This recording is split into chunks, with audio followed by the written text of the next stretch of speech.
Thank you, and thank you, Mr. Secretary General, for being with us today, as well as Mr. Mladenoff for his briefing.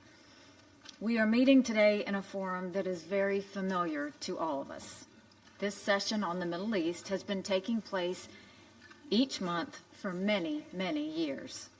Its focus has been almost entirely on issues facing Israelis and Palestinians. And we have heard many of the same arguments and ideas over and over again. We have already heard them again this morning. It is as if saying the same things repeatedly, without actually doing the hard work and making the necessary compromises, will achieve anything. Beginning last year, we have tried to broaden the discussion, and we have had some success in doing so. I thank my colleagues who have participated in those broader discussions. One reason we did that is our well-founded belief that the United Nations spends an altogether disproportionate amount of time on Israeli-Palestinian issues. It's not that those issues are unimportant. They are certainly very important. The problem is that the UN has proven itself time and again to be a grossly biased organization when it comes to Israel. As such, the UN's disproportionate focus has actually made the problem more difficult to solve by elevating the tensions and the grievances between the two parties. Another reason we have attempted to shift the discussion is that the vast scope of the challenges facing the region dwarf the Israeli-Palestinian conflict. As we meet here today, the Middle East is plagued by many truly horrendous problems. In Yemen, there is one of the worst humanitarian disasters on earth, with millions of people facing starvation. Meanwhile, militia groups fire Iranian rockets from Yemen into neighboring countries. In Syria, the Assad regime is using chemical weapons to gas its own people. This war has taken the lives of over 500,000 Syrians. Millions more have been pushed into neighboring Jordan, Turkey, and Lebanon as refugees, causing major hardships in those countries. In Lebanon, Hezbollah's terrorists exert ever more control, illegally building up a stockpile of offensive weapons, inviting a dangerous escalation that could devastate regional security. ISIS has engaged in an inhumane level of cruelty in much of the region. They've been dealt severe setbacks in Iraq and Syria, but they are not completely yet destroyed, and they still pose serious threats. Egypt faces repeated terrorist attacks. And of course, there is the terrorist-sponsoring regime in Iran that initiates and encourages most of the troubles I just outlined. These immense security and humanitarian challenges throughout the region should occupy more of our attention rather than having us sit here month after month and use the most democratic country in the Middle East as a scapegoat for the region's problems. But here we go again. I do not mean to suggest that there is no suffering in the Israeli-Palestinian conflict. Both sides have suffered greatly.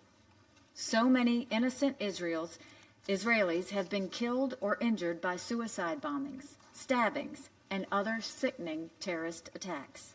Israel has been forced to live under constant security threats like virtually no other country in the world. It should not have to live that way. And yet, Israel has overcome those burdens. It is a thriving country with a vibrant economy that contributes much to the world in the name of technology, science, and the arts. It is the Palestinian people who are suffering more. The Palestinians in Gaza live under Hamas terrorist oppression. I can't even call it a governing authority, as Hamas provides so little in the way of what one would normally think as government services. The people of Gaza live in truly awful conditions, while their Hamas rulers put their resources into building terror tunnels and rockets. The Palestinians in the West Bank also suffer greatly. Too many have died, and too much potential has been lost in this conflict.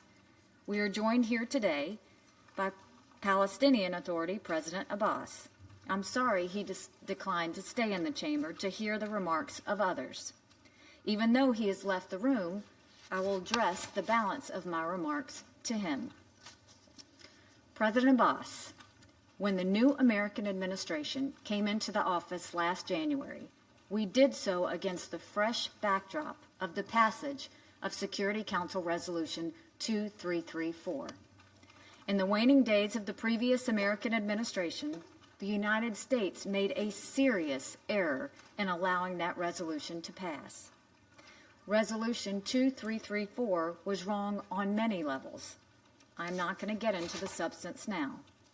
But beyond the substance, perhaps its biggest flaw was that it encouraged the false notion that Israel can be pushed into a deal that undermines its vital interests, damaging the prospects for peace by increasing mistrust between the Israelis and the Palestinians. In the last year, the United States has worked to repair that damage. At the UN, I have opposed the bias against Israel, as any ally should do. But that does not mean I or our administration is against the Palestinian people. Just the opposite is true. We recognize the suffering of the Palestinian people, as I have recognized here today. I sit here today offering the outstretched hand of the United States to the Palestinian people in the cause of peace. We are fully prepared to look to a future of prosperity and coexistence.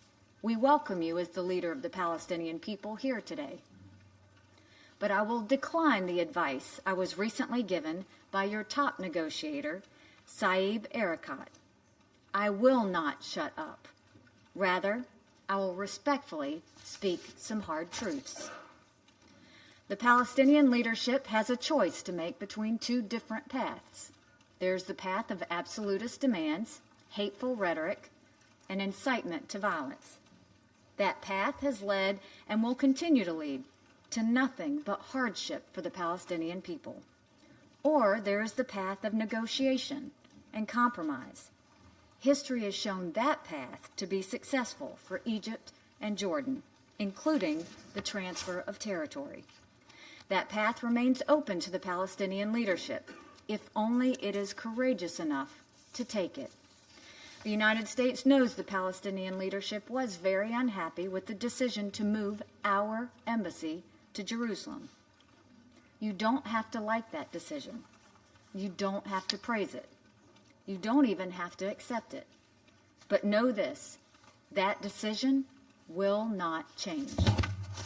So once again, you must choose between two paths. You can choose to denounce the United States, reject the U.S. role in peace talks, and pursue punitive measures against Israel in international forums like the UN. I assure you that path will get the Palestinian people exactly nowhere toward the achievement of their aspirations.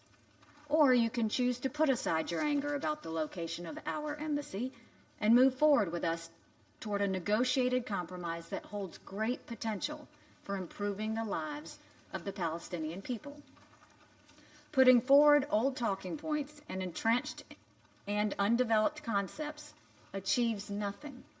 That approach has been tried many times and has always failed. After so many decades, we welcome new thinking. As I mentioned in this meeting last month, the United States stands ready to work with the Palestinian leadership.